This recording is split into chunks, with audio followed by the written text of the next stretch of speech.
afternoon, everyone. Myself Urvi and Shri Ananya from SEPT University. We are going to present about gender, which is mainly largely neglected, and mainly we are concentrating on Indian Penal Code Section 377.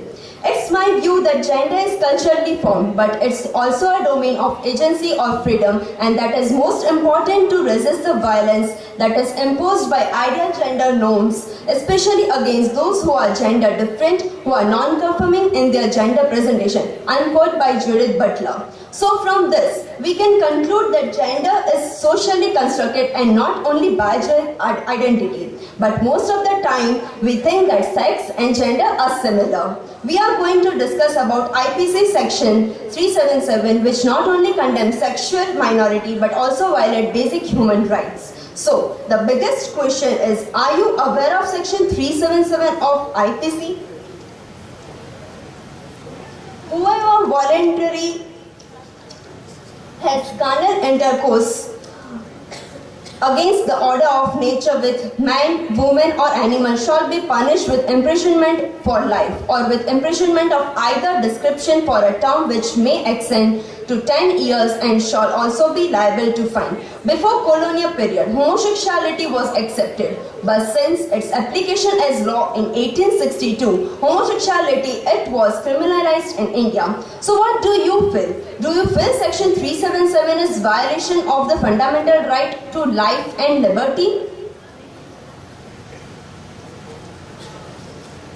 Section 377 and right to equality. As you know that section 377 says you cannot choose your partner obviously if it is the same sex. So it generally violates the Article 14 which says about the protection of weaker section of society. Here homosexual people are weaker section or the minority, and we are not even bothered to protect the weaker section but violate their rights. Similarly, if you know about the Article 15 which generates the right against the discrimination which various grounds including sex, here the main question is whether the sex includes sexual orientation or not. Now the Article 21 which talks about the personal liberty and dignity, criminalizing of homosexuality to life and personal liberty, we must directly informing the fundamental rights to life and present liberty. Here we present a case study of Nepal and India. Nepal, a neighboring state of India, which decriminalized their homosexuality law, and they are the Blue Diamond Society, founded by Mr. Pant, which taking a place in the homosexuality, and they are supporting the homosexual. People from all over the places in the world come to Nepal to for a gay marriage, where India is criminalizing it. If Nepal, a small neighboring country, which is a population lesser than India, which Indian one state is more population than Nepal, can decriminalize homosexuality law, then it is us to look over that and think over the matter. We must not forget the planning which also boosts up economy, how this homophobia affects us. This is some of the statistics which World Bank have derived, and now so we can conclude anything well. Drawing a conclusion is not very easy for section 377, but one thing we would like to ask the society and all of you, that if it is legalized, can the society will accept it? No. So it's now time to think over it. Thank you.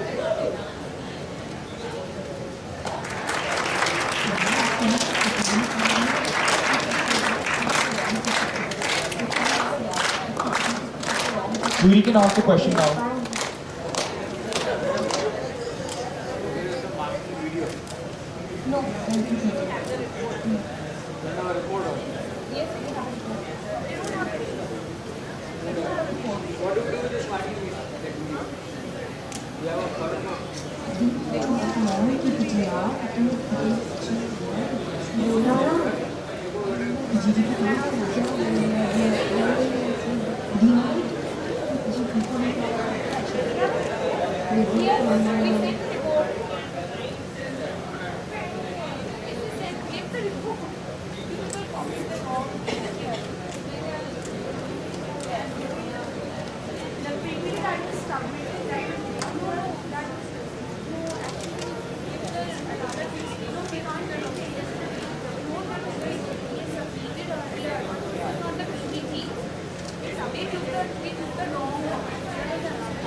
the question. How a society makes a law? It's for the society or what? Pardon, sir? How any nation, country, state makes a law? It is for the society or what? It's obviously for the society, sir. So how that is being formed, that the law is being formed, especially in this context? Because you're saying there is a Nepal, this colonial was 200 years before. Yes, this law was introduced in 1862, and from that time on, this law hasn't been changed. First, it was decriminalized by the Delhi High Court, then it was recriminalized by Supreme Court. Court is not a lawmaking agency, my dear friend. They are not. It is a legislature who has to do it. So. No, sir. It is not like law making. It's like I'm saying that the law was there since 1862. But this is violate the article number 14, 15 and 21. So there is a petition submitted by the Naj Foundation. After that, Delhi High Court was saying that section 377 is not legalized. It is decriminalized the homosexual law. After that, it is again a petition submitted by the religious organization. Then it was recriminalized in December 2009 by the Supreme High Court.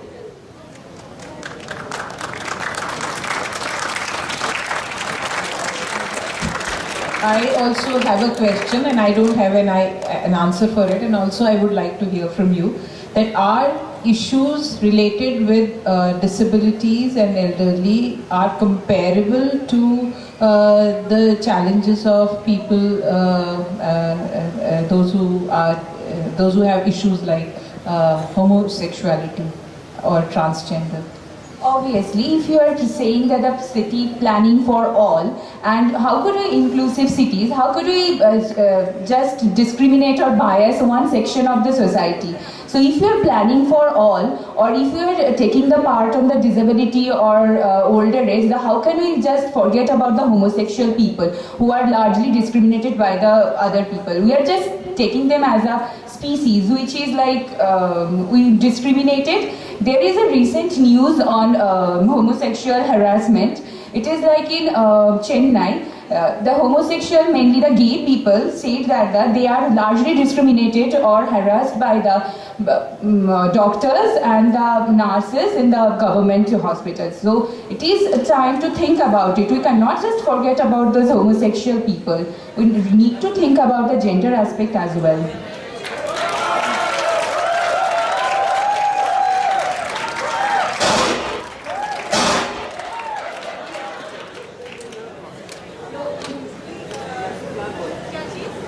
Usually,